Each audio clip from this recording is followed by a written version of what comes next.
Hi, I'm going to show you some piece of paper here with some information on them. And I'm going to also put this on captions on the video after I get the video done. And so you can pick up these that way. But you can go to on the internet and look up printable staffs, and you can print out staffs like this. This is a treble staff, the treble clef staff. And that will enable you to have a free source of writing material to work on writing music on. Okay, and the next thing is that when you start writing, you need to know what's going on. By now you should get an idea of what the notes are on the keys. And if you notice, if you start, for instance, with a G key and you just count up 8 white keys all the way up in eight steps, it's going to repeat itself, and it does that all the way to the end of your keyboard. So it's pretty simple. You only need to learn 8 notes and 8 flats and 8 sharps. So that's as simple as it is. And this chart here will show you where the note is located on the staff. And here I show both the treble and the bass, but we're only going to be concerned with the treble for a while. And so as we go through the course for today, I'll mention that we can start writing some notes that you're coming up with. So with this chart, it'll help you understand and do that. Okay, we got another one coming up.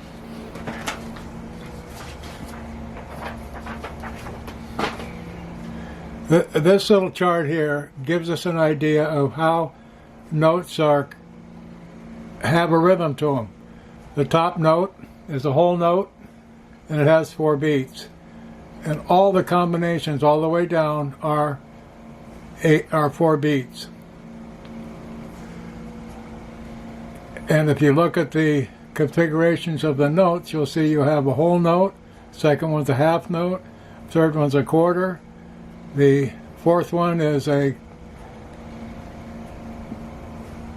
8th note, and the last one is 16th notes. So simple mathematics. We have a whole one, 1 and 2 and 3 and 4 and so on the second step there we have a half note, which the half note would be 1 and then the other half note would be 4 and then on the next one it's 1 and 2 and 3 and 4 and. On the next one, each doubles. In other words, for each one each one of those notes you see would have a name. So it would be 1 and 2 and 3 and 4 and. So you're playing a note for every one of those. And of course the bottom one down there is double of that. Okay, now let me go to another one.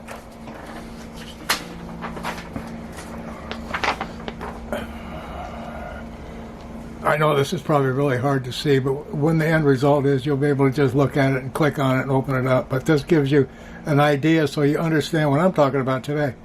Okay, this is a representation of what I showed you last week. I showed you a progressive, in other words, where we were going da da da da da da da with our chord. And so I told you to go 1 and 2 and 3 and 4 and a bunch of times. Well, those bunch of times were 1 bar at a time, and it was 1, 2, 3, 4 bars. So 1 and 2 and 3 and 4 and was each one, and we did that for the F and the C, G, and etc. But this shows you how many. So in other words, when you go back to that exercise, you're doing 4 bars. In other words, 1 and 2 and 3 and 4 and. And here you're doing 2 bars of the same. Here 1 bar, 2 bars. In other words, 4, 2, 2, 1 bar G, 1 of F, 1 of C, and 1 of G again, and then you repeat. And that's what that is.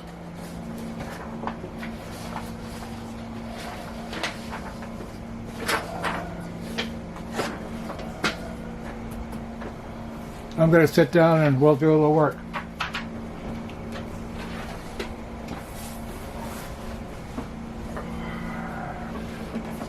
Okay, dokie. Now, last week we were doing this. 1 and 2 and 3 and 4 and... Well, that's a bar that I showed you on that first. So we're doing 4 bars.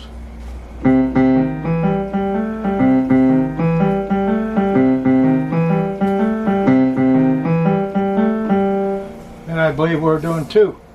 And then etc. through that until we get to the end, which is the G, and it's only 1 bar. And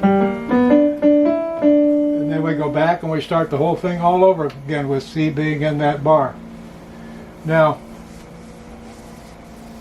what I'd like to do this week is, here's where it gets not confusing, but it seems like you're out of sync, and I don't want you to get out of sync.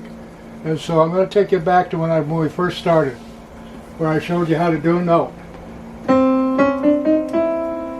4 half steps, 1 1/2 steps. And that gave us our chord, and the F chord, and the G chord. Okay? Now, if we take that C chord and we want to write music or get a tune going, we have to think about, well, we've got to have a rhythm. So we obviously have to count. So what I did on that one sheet is I just went with a whole note. 1 and 2 and 3 and 4 and the next one was 1 and 2 and the next one was 1 and 2 and 3 and 4 and the next one was 1 and 2 and 3 and 4 and. Now you can stop this and repeat it, repeat it, and repeat it, and you'll see what I'm talking about, if you don't already know about it. Now, for instance, if you ever watched the interview with McCarthy and the Beatles, he admits that that he's doesn't know how to write music, and he doesn't know how to read it. And so what he does is what I do. And it's simple for me. And if you picked up on that, when I had you running up and down the scale, you were picking up harmonics from these notes. Now, if you take C,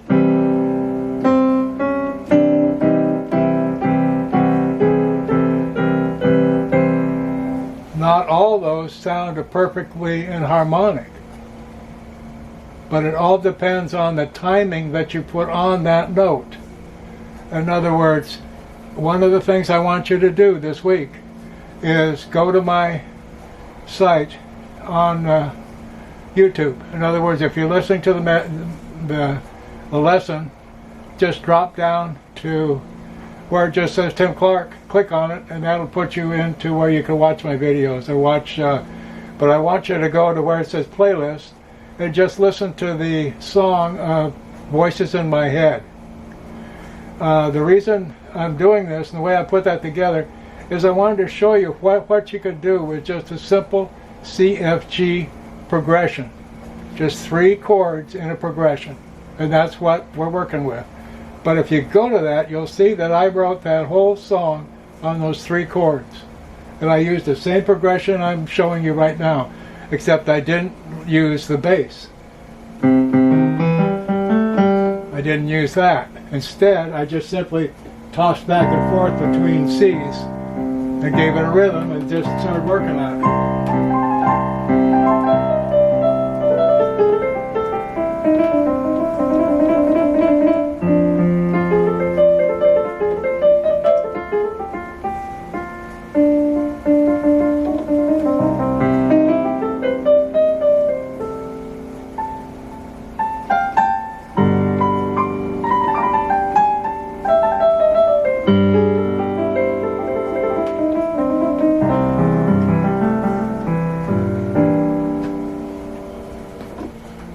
And if you listen to that, and then you go to that song, you'll see what I'm talking about. Because just there I went from C I went to G, and I went back to F. So I'm doing that progression that we just worked with, except I'm doing it differently. And another way would be to do it this way. Because see, here it's maybe a little more confusing for you, or you could just rock this way back and forth. 1 and 2 and 3 and 4 and 1 and 2 and 3 and 4 and, or you could do it this way. 1 and 2 and 3 and 4 and 1 and 2 and 3 and 4 and, that was 2 bars. Then just 1 bar. And G. And I could play the same thing and it'd sound all different.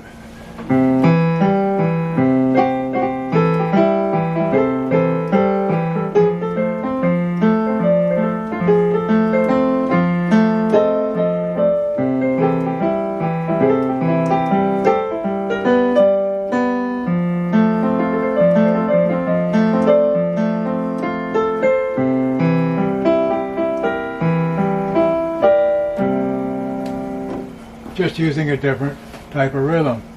So if this was hard for you, you've already learned to count 1 and 2 and 3 and 4 and etc. Do the same here. 1 and 2 and 3 and 4 and 1 and 2 and 3 and 4 and, do it that way. Now, I had you going up and down the scales just to give you an idea of what harmonics were.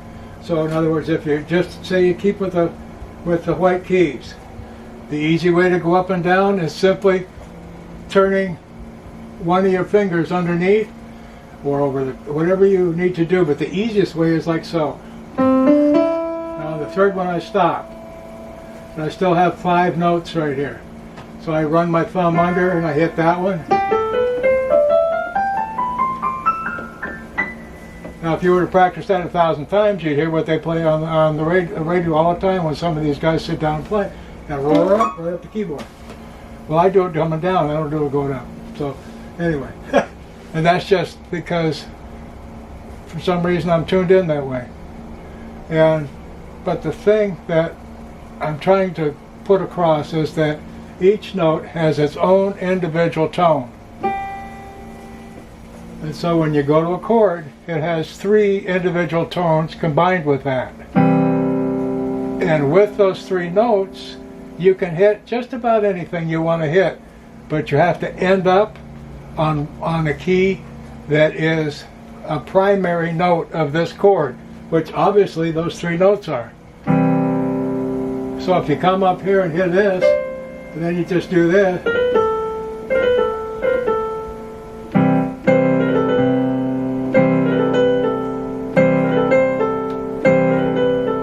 if you do it together this way, that sounds off. That sounds a little off, but it's also part of the C chord when it's C7, see? Well, that sounds okay, but you hear that little bit of a teat of this. Well, that's normal because this chord has, as I was talking, up to 13 variations. And in those 13 variations, it pretty much covers all those keys.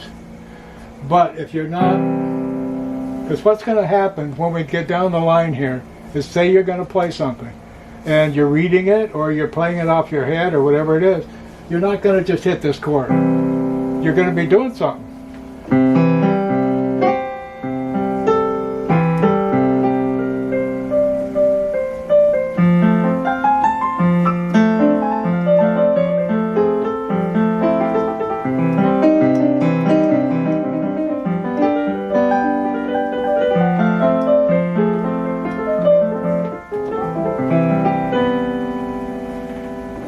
In other words, you're moving these keys down here too, but you're joining these keys harmonically with whatever you're doing over here. So you're matching up through your head, through this thing between your ears, you're matching up these sounds that you hear. So I'm kind of a little bit like Paul McCarthy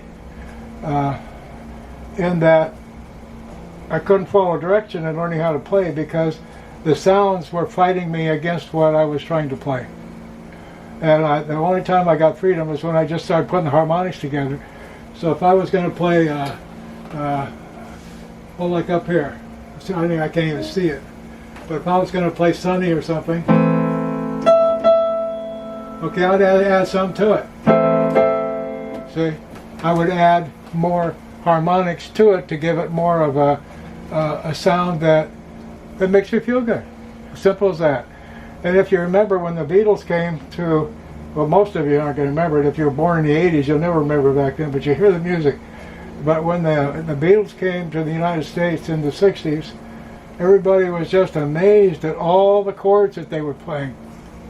They were just amazed at all these different chords they were playing. And the truth of the matter was, nobody knew how to write music, but they played it. So somebody that had tone experience or a tone generator, they put that through a tone generator and they came up with the notes that were being played and then assigned those as chords. And that's the simplicity of it. And so the way I'm teaching you is to start putting those things together so it'll be a benefit for you as we go forward. Because for instance, if you say you have a G chord and you really want to make it sound sexy, you put a little Beatles touch on it, which is the same chord, but you just added this and you added that. An F chord, you can make it a little sexy by putting a little edge on it, or you put this in it, that's a little edge, that's a 6, because we have number 1 is the chord of C, F, G, A is the 3rd of the chord, this is the 4th of the chord, and this is the 5th of the chord. This is a 6, this is a 7, this is a regular 7th, this is major 7th, and this is back to the F again. And if we were to augment that chord, and see, I've just taken care of all the notes between here and here, because I've hit those along with it, see? Now I'm going to diminish the chord, which is this way. So now I'm starting to work my way down. So I'm only going to have 2 notes that are a little out there. Like I said, we have to not hit that, but we can hit it if we want, as long as we don't sit on it.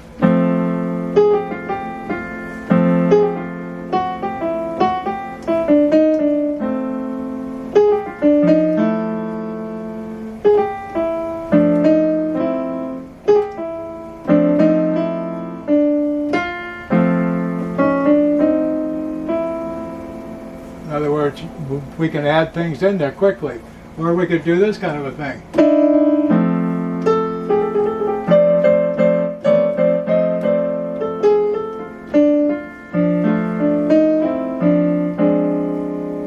By just adding those different harmonics, which are part of the chord variations. But as you learn these things, we're going to go through all this. If it takes us 2 years or whatever, but it's not going to take that long. So as we go, we're going to learn all these different harmonics. I'm hitting 2 notes that you wouldn't think would really go there, because it sounds all off. And I told you when you go to the C chord not to play an F, but you can if you want, as long as you don't stay on there. And you can get away with it.